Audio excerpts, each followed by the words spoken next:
एक ऐसा योद्धा जो पूरी दुनिया का युद्ध सिर्फ एक पल में खत्म कर सकता था, फिर भी उसने अपने सिर का दान दे दिया। ये कहानी है एक ऐसे भक्त की जिसे आज दुनिया खाटू श्याम बाबा के नाम से जानती है। लेकिन क्या आप जानते हैं कि वो पहले कौन थे? वो थे बर्बरीक। भाग एक, जन्म और बचपन। ये कहानी शुरू होती है महाभारत के समय से, जब पांडव और कौरवों के बीच महायुद्ध होने वाला था। उसी समय भीम के पुत्र घटोत्कच के घर एक बालक का जन्म हुआ। नाम रखा गया बर्बरीक। बचपन से ही बर्बरीक बहुत ही वीर, साहसी और तेजस्वी थे। उनकी आंखों में एक अजीब सी चमक थी, जैसे उन्हें अपने भविष्य का आभास हो। उनकी माता मोरवी ने उन्हें बचपन से ही धर्म, सत्य और न्याय का मार्ग सिखाया। भाग दो, तीन अमोघ बाण की शक्ति। जैसे जैसे बर्बरीक बड़े हुए, उनकी वीरता भी बढ़ती गई। उन्होंने भगवान शिव की कठोर तपस्या की और प्रसन्न होकर भगवान शिव ने उन्हें तीन अमोघ बाण, तीर दिए। ये कोई साधारण बाण नहीं थे। पहला बाण दुश्मनों को चिन्हित करता था, दूसरा बाण उन्हें समाप्त करता था, तीसरा बाण सबको वापस तरकश में ले आता था। यानी बर्बरीक अकेले ही पूरी सेना को खत्म कर सकते थे, और इसी वजह से उन्हें कहा गया तीन बाणधारी। भाग तीन, एक वचन जिसने सब बदल दिया। एक दिन उनकी माता ने उनसे एक वचन लिया, बेटा, तुम हमेशा हारने वाले का साथ दोगे। बर्बरीक ने बिना सोचे समझे ये वचन दे दिया, लेकिन उन्हें नहीं पता था कि यही वचन आगे चलकर उनके जीवन की सबसे बड़ी परीक्षा बनने वाला है। भाग चार, महाभारत युद्ध और श्री कृष्ण की परीक्षा। जब कुरुक्षेत्र में महाभारत का युद्ध शुरू होने वाला था, बर्बरीक भी युद्ध में भाग लेने निकल पड़े। लेकिन रास्ते में उन्हें मिले एक ब्राह्मण। वो कोई और नहीं, स्वयं श्री कृष्ण थे। कृष्ण ब्राह्मण के रूप में, हे वीर, तुम कौन हो और युद्ध में क्यों जा रहे हो? बर्बरीक, मैं बर्बरीक हूं और मैं हमेशा हारने वाले का साथ दूंगा। नैरेटर श्री कृष्ण समझ गए, अगर बर्बरीक युद्ध में उतर गए तो युद्ध कभी खत्म नहीं होगा, क्योंकि वो हमेशा हारने वाले का साथ बदलते रहेंगे। भाग पांच, सबसे बड़ा बलिदान। तब श्री कृष्ण ने उनसे एक दान मांगा, हे वीर, क्या तुम मुझे अपना सिर दान कर सकते हो? एक पल के लिए सब कुछ थम गया, लेकिन बर्बरीक ने बिना झिझक अपना सिर दान करने के लिए तैयार हो गए। बर्बरीक, प्रभु, अगर यही आपकी इच्छा है तो मैं खुशी खुशी अपना सिर अर्पित करता हूं। नैरेटर, लेकिन उन्होंने एक आखिरी इच्छा रखी, मैं इस महायुद्ध को देखना चाहता हूं। श्री कृष्ण ने उनकी इच्छा पूरी की और उनका सिर एक ऊंची पहाड़ी पर रख दिया गया। भाग छह, युद्ध का साक्षी। पूरा महाभारत युद्ध बर्बरीक के सिर ने देखा। जब युद्ध खत्म हुआ तो पांडवों में विवाद हुआ कि जीत का श्रेय किसे मिले। तब श्री कृष्ण ने कहा, इसका उत्तर बर्बरीक देंगे। बर्बरीक का सिर। मैंने पूरे युद्ध में सिर्फ एक ही चीज देखी, जहां भी देखता था सिर्फ श्री कृष्ण का सुदर्शन चक्र ही दुश्मनों का नाश कर रहा था। भाग सात, खाटू श्याम बनने का वरदान। बर्बरीक की इस भक्ति और बलिदान से प्रसन्न होकर श्री कृष्ण ने उन्हें वरदान दिया, कलयुग में तुम मेरे नाम से पूजे जाओगे और तुम्हें खाटू श्याम के नाम से जाना जाएगा। भाग आठ, खाटू धाम की स्थापना। समय बीता और कलयुग आया। राजस्थान के सीकर जिले में एक जगह है खाटू श्याम मंदिर। यहीं पर बर्बरीक का सिर मिला और वहीं उनकी पूजा शुरू हुई। आज लाखों भक्त अपनी मनोकामनाएं लेकर यहां आते हैं और कहते हैं, हारे का सहारा बाबा श्याम हमारा। सोचिए, एक योद्धा जो दुनिया जीत सकता था, लेकिन उसने अपने अहंकार को नहीं बल्कि अपने सिर को त्याग दिया। आज भी जब कोई हार जाता है, टूट जाता है, तो वो खाटू श्याम बाबा को पुकारता है और कहते हैं, जो सच्चे दिल से बुलाता है बाबा उसकी जरूर सुनते हैं। कहते हैं, जब दिल से कोई श्याम को पुकारता है तो वो बिना देर किए उसकी सुन लेते हैं। राजस्थान के सीकर जिले में बसे खाटू श्याम मंदिर में हर दिन लाखों श्रद्धालु आते हैं, कोई अपनी मनोकामना लेकर तो कोई धन्यवाद देने। अगर आप भी पहली बार खाटू श्याम जी के दर्शन करने जा रहे हैं और सोच रहे हैं कैसे जाए, कहाँ रुके, क्या करें, तो ये वीडियो स्क्रिप्ट आपके लिए ही है, क्योंकि आज मैं आपको पूरी यात्रा ऐसे समझाऊंगा जैसे कोई अपना आपको रास्ता दिखा रहा हो। खाटू श्याम जी कहाँ स्थित है? खाटू श्याम मंदिर राजस्थान के सीकर जिले के छोटे से गांव खाटू में स्थित है। जयपुर से लगभग 80 किलोमीटर और दिल्ली से करीब 260 किलोमीटर दूर। ये वही स्थान है जहां बाबा श्याम, महाभारत के बर्बरीक, का सिर स्थापित है। खाटू श्याम मंदिर कैसे जाए? Step by step guide. 1. हवाई मार्ग, फ्लाइट से। अगर आप दूर शहर से आ रहे हैं तो सबसे नजदीकी एयरपोर्ट है जयपुर इंटरनेशनल एयरपोर्ट। यहां से खाटू श्याम लगभग 90 किलोमीटर दूर है। एयरपोर्ट से आप टैक्सी या बस ले सकते हैं। समय 2-3 घंटे। खर्च 1500-3000 टैक्सी। 2. ट्रेन से कैसे जाए? सबसे नजदीकी रेलवे स्टेशन है rings junction railway station. Rings से खाटू श्याम सिर्फ 17 किलोमीटर दूर है। स्टेशन से आपको आसानी से मिल जाएंगे शेयरिंग जीप, ऑटो, बस। खर्च 20,100। समय 30-40 मिनट। प्रो टिप, अगर आप पहली बार जा रहे हैं तो रिंगस से सुबह जल्दी निकले ताकि भीड़ से बच सके। 3. बस से कैसे जाए? राजस्थान रोडवेज और प्राइवेट बसें नियमित चलती है। मुख्य शहर दिल्ली, जयपुर, सीकर, आप सीधे खाटू गांव तक बस पकड़ सकते हैं। 4. अपनी गाड़ी से रोड ट्रिप। अगर आप रोड ट्रिप का मजा लेना चाहते हैं तो ये रास्ता सबसे अच्छा है। दिल्ली से रूट दिल्ली, गुरुग्राम, निमराना, सीकर, खाटू। जयपुर से रूट जयपुर, चोमू, रींगस, खाटू।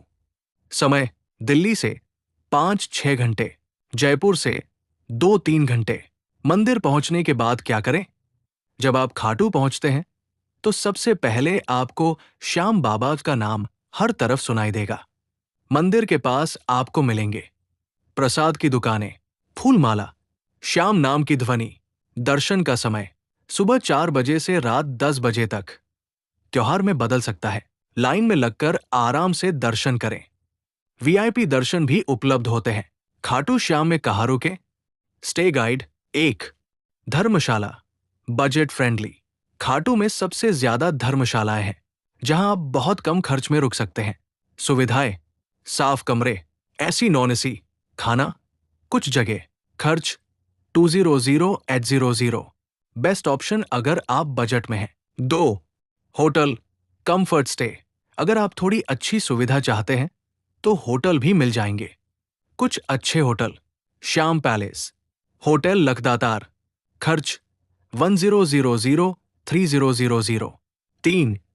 रिंगस या सीकर में रुकना। अगर खाटू में भीड़ ज्यादा हो तो आप पास के शहरों में रुक सकते हैं। रिंगस, सीकर, यहां आपको ज्यादा अच्छे होटल और कम भीड़ मिलेगी। खाने पीने की व्यवस्था, खाटू में आपको मिलेगा शुद्ध शाकाहारी भोजन। क्या खाए? दाल बाटी चूरमा, कचौरी, लस्सी। मंदिर के पास बहुत से भंडारे भी चलते रहते हैं। ध्यान रखें, भीड़ में बाहर का अनहेल्दी खाना कम खाएं। दर्शन के लिए जरूरी टिप्स: सुबह जल्दी जाए, भीड़ कम होगी। चप्पल जूते बाहर ही रखें। मोबाइल का ध्यान रखें। बुजुर्गों के लिए व्हीलचेयर सुविधा भी मिलती है। खाटू श्याम का सबसे बड़ा मेला फाल्गुन मेला, फेब-मार्च। इस समय यहां लाखों श्रद्धालु आते हैं। पूरा खाटू जय श्री श्याम के जयकारों से गूंज उठता है। अगर आप शांति से दर्शन चाहते हैं तो मेले के अलावा जाएं। दोस्तों, अगर आपने कभी सच्चे दिल से भगवान को पुकारा है और लगा कि आपकी आवाज कोई सुन रहा है, तो समझ लीजिए वो कोई और नहीं, हमारे अपने हारे का सहारा खाटू श्याम जी ही है। आज की इस वीडियो में हम जानेंगे खाटू श्याम जी की पूजा घर पर कैसे करें, कौन से नियम सबसे जरूरी है और कैसे आपकी सच्ची भक्ति आपकी हर मनोकामना पूरी कर सकती है। तो वीडियो को अंत तक जरूर देखना, क्योंकि आज की जानकारी आपकी जिंदगी बदल सकती है। भाग 1। खाटू श्याम जी कौन है? दोस्तों, खाटू श्याम जी कोई साधारण देवता नहीं है। ये वही वीर है जिन्हें महाभारत में बर्बरी के नाम से जाना जाता था। बर्बरीक जी ने वचन दिया था कि वो हमेशा हारने वाले का साथ देंगे, और इसी वचन के कारण भगवान श्री कृष्ण ने उन्हें श्याम नाम का वरदान दिया। तभी से ये हारे का सहारा कहलाए। जो भी सच्चे दिल से इनकी पूजा करता है, श्याम बाबा उसकी जिंदगी में चमत्कार कर देते हैं। भाग 2। पूजा करने का सही समय और दिन। अगर आप खाटू श्याम जी की पूजा करना चाहते हैं तो ये दिन सबसे शुभ माने जाते हैं। एकादशी, द्वादशी, रविवार और गुरुवार। समय: सुबह ब्रह्मा मुहूर्त 4-6 बजे या शाम को सूर्यास्त के बाद। लेकिन दोस्तों, सबसे जरूरी समय नहीं, सबसे जरूरी है आपका मन और भावना। भाग 3। पूजा की तैयारी कैसे करें। पूजा करने से पहले आपको कुछ चीजों का ध्यान रखना होगा। घर और पूजा स्थान साफ रखें। स्नान करके ही पूजा करें। साफ कपड़े पहने, सफेद या पीले रंग के। पूजा सामग्री: श्याम बाबा की फोटो या मूर्ति, फूल, खासकर गुलाब, अगरबत्ती और दीपक, चंदन, भोग, खीर, चूरमा या मिठाई, तुलसी पत्ता। भाग 4। खाटू श्याम जी की पूजा विधि, स्टेप बाय स्टेप। 1। दीपक और अगरबत्ती जलाएं। सबसे पहले भगवान के सामने दीपक जलाएं और मन में ये भावना रखें कि आपका घर रोशनी से भर जाए। 2। श्याम बाबा का ध्यान करें। आंखें बंद करें और दिल से पुकारें, हारे का सहारा, बाबा श्याम हमारा। उस पल को महसूस करें जैसे बाबा आपके सामने खड़े हैं। 3। जल और फूल अर्पित करें। भगवान को जल चढ़ाएं और गुलाब के फूल अर्पित करें। फूल चढ़ाते समय बोलें, ओम श्री श्याम देवाय नमः। 4। चंदन और तिलक लगाएं। श्याम बाबा को चंदन अर्पित करें और तिलक लगाएं। 5। भोग लगाएं। मिठाई, खीर या चूरमा का भोग लगाएं और मन ही मन अपनी इच्छा बताएं। याद रखें, बाबा को दिखावे से नहीं, सच्चे दिल से किया गया भोग पसंद है। 6। आरती करें। अब आरती करें और गाएं, ओ खाटू वाले श्याम, तेरा मेरा है प्यार। आरती करते समय अपनी सारी परेशानियां बाबा को सौंप दें। 7। प्रार्थना करें। सबसे आखिर में हाथ जोड़कर कहें, बाबा, मैं हार चुका हूं, अब आप ही मेरा सहारा हो। बस दोस्तों, यही वो पल होता है जब बाबा आपकी सुनते हैं। भाग 5। पूजा के दौरान ध्यान रखने वाली बातें। झूठ, छल और अहंकार से दूर रहें। किसी का दिल न दुखाएं। हर गुरुवार व्रत रखने की कोशिश करें। गरीबों को दान दें, क्योंकि खाटू श्याम जी सिर्फ पूजा से नहीं, आपके कर्मों से खुश होते हैं। भाग 6। खाटू श्याम जी की कृपा कैसे मिलती है। दोस्तों, खाटू श्याम जी की कृपा पाने के लिए कोई बड़ा मंत्र नहीं चाहिए। बस चाहिए सच्चा दिल, अटूट विश्वास और धैर्य। जब आप सच्चे मन से बाबा को याद करते हैं तो वो खुद आपके जीवन में रास्ता बना देते हैं। सोचिए, एक ऐसा मेला जहां लाखों लोग बिना बुलाए चले आते हैं, जहां हर तरफ सिर्फ श्याम नाम की गूंज होती है, जहां रंग, भक्ति और आस्था एक साथ मिलकर चमत्कार कर देते हैं। ये कोई आम मेला नहीं है, ये है खाटू श्याम फाल्गुन मेला। और कहा जाता है, जो यहां एक बार सच्चे मन से आ गया, वो खाली हाथ कभी नहीं जाता। राजस्थान के सीकर जिले में स्थित खाटू श्याम मंदिर आज सिर्फ एक मंदिर नहीं, बल्कि करोड़ों भक्तों की आस्था का केंद्र बन चुका है। हर साल फाल्गुन महीने में यहां लगता है एक ऐसा मेला जिसका इंतजार पूरे साल किया जाता है। भक्त कहते हैं, श्याम बुलाए बिना कोई खाटू नहीं आ सकता, और जब बुलावा आता है तो इंसान सब कुछ छोड़कर बस बाबा के दरबार की ओर चल पड़ता है।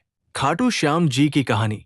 खाटू श्याम जी को बर्बरी का अवतार माना जाता है, जो महाभारत के महान योद्धा थे। उनके पास 3 ऐसे बाण थे जो पूरी सेना को एक ही बार में खत्म कर सकते थे। जब महाभारत का युद्ध होने वाला था, तो भगवान श्री कृष्ण ने उनकी परीक्षा ली, और जब बर्बरीक ने कहा कि वो हमेशा हारने वाले का साथ देंगे, तो कृष्ण ने उनसे उनका सिर दान में मांग लिया। बर्बरीक ने बिना सोचे अपना शीश दे दिया। उनकी इस महान भक्ति से प्रसन्न होकर कृष्ण ने उन्हें वरदान दिया, कलयुग में तुम्हें श्याम नाम से पूजा जाएगा। फाल्गुन मेले की शुरुआत। फाल्गुन मेला बस एक धार्मिक आयोजन नहीं, बल्कि एक भावनाओं का सागर है। जैसे ही फाल्गुन महीना शुरू होता है, खाटू नगरी सजने लगती है। चारों तरफ रोशनी, भजन और हारे का सहारा, बाबा श्याम हमारा के जयकारे। निशान यात्रा का वर्णन। इस मेले की सबसे खास बात है निशान यात्रा। भक्त दूर दूर से दिल्ली, जयपुर, कोलकाता से पैदल चलकर आते हैं। कंधे पर निशान, ध्वज, होठों पर श्याम नाम, और दिल में सिर्फ एक ही इच्छा, बस एक बार बाबा के दर्शन हो जाए। कई लोग 100-200 किलोमीटर तक पैदल यात्रा करते हैं। मेले का अद्भुत माहौल। जब आप खाटू पहुंचते हैं, तो ऐसा लगता है जैसे आप किसी और ही दुनिया में आ गए हैं। हर तरफ गुलाल उड़ रहा है, भजन गूंज रहे हैं, भक्त नाच रहे हैं। यहां अमीर गरीब, छोटा बड़ा, सब एक समान हो जाते हैं। बस सबकी एक ही पहचान होती है, श्याम भक्त। दर्शन का अनुभव। फाल्गुन मेले में बाबा के दर्शन करना आसान नहीं होता। लाखों लोगों की भीड़, लंबी लाइन, घंटों का इंतजार। लेकिन जैसे ही बाबा के दर्शन होते हैं, आंखों से आंसू अपने आप निकल आते हैं। दिल से सिर्फ एक ही आवाज आती है, धन्य हो गया मैं। चमत्कार और विश्वास। कहते हैं खाटू श्याम जी अपने भक्तों की हर मनोकामना पूरी करते हैं। कोई नौकरी के लिए आता है, कोई बीमारी से मुक्ति के लिए, कोई अपने परिवार की खुशियों के लिए। और जब मनोकामना पूरी होती है, तो भक्त फिर से बाबा के दरबार में धन्यवाद देने जरूर आता है। खाटू श्याम सिर्फ भगवान नहीं है, वो एक एहसास है।